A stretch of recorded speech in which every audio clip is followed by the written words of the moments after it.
Olá, muito bem-vindo, mais um vídeo aqui. Se você não me conhece, muito prazer, eu me chamo Roberta e que prazer, que honra te ter aqui nesse espaço que a gente pode refletir um pouquinho sobre a vida, sobre a nossa vida. Sempre a gente tenta pautar essas reflexões aí com a base bíblica.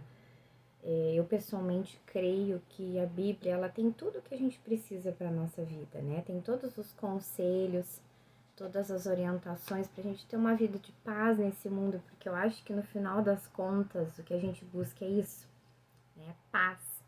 Em meio a tanto tumulto, tanto caos aí que a gente tem na sociedade, né? Nas famílias, a paz é algo que não tem dinheiro que pague, né? O que é a paz na nossa vida. E eu acredito que se você está aqui, também você pensa da mesma forma, você busca também alicerçar sua vida nos ensinamentos bíblicos, mas se você não crê nisso, eu quero te pedir um voto aí de confiança para essa reflexão, porque não tira pedaço, né? A gente pensar um pouquinho sobre esse viés em cada aspecto da nossa vida. E nesse vídeo eu quero refletir, né, junto com você aí, nos trazer uma reflexão sobre as pessoas que nos cercam. Porque a vida é isso, né? Relacionamento. Mesmo que você vive isolado, você more sozinho, eventualmente você vai se relacionar, né? Mesmo que você até não trabalhe, quem sabe você é uma pessoa que já é aposentada, já mora sozinha, não se relaciona com ninguém, se frustrou nos seus relacionamentos, pensou assim, não, eu prefiro bicho do que pessoa, né? Porque é uma frase bem comum, tem muitas pessoas que dizem isso, devido a uma frustração, né? Uma decepção. Mas você vai ter que ir no supermercado, você vai ter que fazer as coisas do dia a dia, daqui a pouco você vai estar na fila de algum estabelecimento, você vai ver uma grosseria ou ver um comportamento que vai tirar a tua paz. Então, não tem como fugir. A nossa vida, ela é uma vida cercada de pessoas, né? De relacionamentos. E se a gente não trata coisas no nosso interior, se a gente não cura as nossas feridas, os nossos traumas, essas relações, às vezes disfuncionais que nos cercam, elas vão afetar a nossa paz, a nossa vida. Então, muitas vezes, né, se a gente tem uma relação disfuncional com uma pessoa que está muito perto da gente, ou no trabalho, ou na família, a gente passa por muito tempo querendo que aquela pessoa mude. A gente pensa, ai, como eu quero que aquela pessoa mude. Poxa, ela podia agir diferente, ela nem enxerga que ela tá fazendo mal para ela mesma. O nosso relacionamento podia ser diferente. Mas isso causa uma grande frustração na vida da gente, né?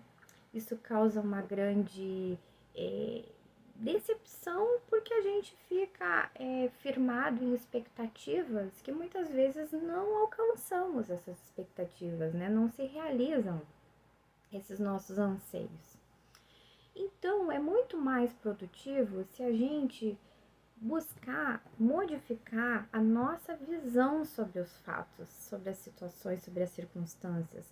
Se a gente procurar mudar o nosso interior, né? Então a mudança tem que ser a partir de nós, né? Que tal se a gente começar a exercitar uma blindagem emocional? Quem sabe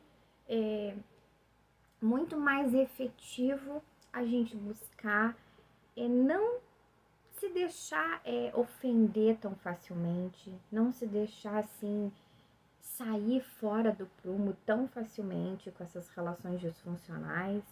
E olha só que interessante, porque a gente pode esmiuçar, assim, né, detalhar, exemplificar esse tema, né, sobre os relacionamentos disfuncionais, sobre como isso nos afeta, como isso afeta a nossa paz, a nossa alegria, ou como às vezes essa busca, né, por uma mudança no outro nos causa tantas frustrações e não são boas para nós. A gente pode esmiuçar isso aí, mas olha só, de forma muito prática e objetiva, o conselho que está na Bíblia para nós em relação a isso.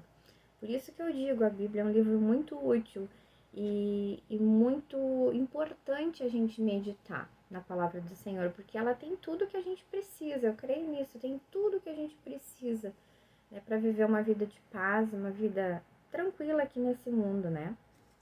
Olha só o que diz em Provérbios 24, no versículo 19 e 20. Eu vou deixar na descrição do vídeo e depois te convido você a fazer a sua própria reflexão, porque além disso que estamos pensando sobre o tema, você pode, né, pensar muito mais coisas, talvez até mais profundas do que essa reflexão que eu estou fazendo.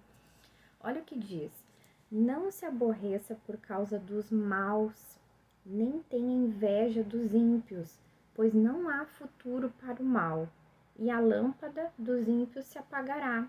Então, aqui é um conselho para nós de uma postura que a gente deve ter diante dessas pessoas aí difíceis que nos cercam, pessoas disfuncionais, relacionamentos disfuncionais, atitudes, coisas que nos desagradam. É uma postura de vida que a gente deve ter, né? Olha o conselho bíblico: não se aborreça por causa dos maus, e ainda vem dando uma explicação. Não tem inveja dos ímpios, não tem inveja dessas pessoas que praticam o mal, que estão fazendo coisa errada. Quem sabe você tá no trabalho e pensa assim: poxa, olha que esse meu colega de trabalho só faz falcatrua, só faz coisa errada. E tá bem aí, tá ganhando uma promoção no trabalho, tá, né, aparentemente bem na sua vida. E aí você fica questionando, né? Onde é que está a justiça? Se existe um Deus, onde é que está a justiça nisso tudo? Mas a própria palavra já diz, ó, não tenha nem inveja dos ímpios. E aí nos dá uma explicação, pois não há futuro para o mal. O futuro a gente pensa às vezes em coisas, né, um futuro próximo, ou um futuro a gente pensa assim, poxa, como que não há futuro para o mal? Se eu tô vendo essa pessoa prosperar, mesmo ela sendo uma pessoa com uma má índole, fazendo coisas erradas. Mas aqui a gente pode até tornar mais abrangente esse pensamento de não há futuro. Que futuro que está se referindo a palavra do Senhor? A gente vê só um momento, né? Mas mesmo que não seja aqui nesse mundo, né? Que não há futuro, a gente sabe, né? Que Deus não se agrada da prática errada do ser humano. Então, ou seja agora ou mais adiante, vai haver uma consequência pro erro, pro pecado, para uma vida ímpia. E a lâmpada dos ímpios se apagará. Então, assim, por mais que a gente às vezes veja, pense assim, essa pessoa tá fazendo tudo errado, né? Essa pessoa tá sendo injusta comigo, essa pessoa tá me maltratando, e olha aí, tá tudo bem, não acontece nada com ela, ela tá até melhor que eu. Claro que a gente não deve desejar o mal para ninguém, mesmo para aqueles que nos fazem o mal, né? Mas a gente está aqui pensando na questão da justiça e pensando na justiça de Deus, né? Então, como eu disse, mesmo que não seja aqui, ó, nesse mundo, a justiça de Deus, ela não vai falhar, né? Deus é justo, Deus está vendo tudo o que acontece, né? Tudo o que acontece. Então, mesmo que não seja instantaneamente nessa justiça, porque Deus é justo e é misericordioso, é longânimo, né? Não querendo que ninguém se perca, diz a palavra. Então, até mesmo com essas pessoas que praticam mal, Deus é longânimo. Deus é justo, mas Deus é longânimo. Deus deseja alcançar o coração de todos nós, de toda a humanidade. Então, a gente não deve se apegar, sabe, a olhar a vida das pessoas, ficar pensando, onde é que está a justiça? A gente deve pensar, se concentrar na gente, né? Porque todas as coisas cooperam para o bem dos que amam a Deus, também diz a palavra. E às vezes a gente está numa situação desafiante, com uma pessoa difícil, e a gente pode se focar em pensar assim, o que eu posso mudar no meu interior com essa situação? Por que isso está me afetando tanto? Qual é o gatilho que está despertando em mim essa situação, né? Aqui eu não estou falando de uma coisa mais séria, uma violência, né? Algo que pode ser levado até para as autoridades, né? Se você está num ambiente familiar aí com agressão, essas coisas elas não podem ser toleradas, né? A gente não pode permitir isso. Eu tô falando de algo mais ameno, de alguma alguma coisa mais amena, uma dificuldade mais amena nas relações, né? E claro que isso tudo a gente deve também ter uma atitude na nossa vida de buscar a presença do Senhor, a orientação de Deus em cada situação, né? Aqui é uma fala ampla, mas cada um de nós sabe, às vezes, a cruz que carrega, né? Dentro dos relacionamentos. Cada um sabe as dificuldades, quem sabe no trabalho, um colega de trabalho difícil, um chefe difícil, quem sabe foi ali que Deus abriu a porta para você, né, de um trabalho, e você fica questionando, poxa, fui parar aqui nesse ambiente difícil, com essas pessoas difíceis, esse peso. Então a gente deve orar, pedir para Deus nos dar sabedoria, discernimento, saber como se portar em cada situação, porque não é a gente que vai fazer justiça com as próprias mãos, né, de ficar querendo falar para as pessoas, está errado o jeito que você está me tratando, não é assim. Não, a gente deve respirar fundo.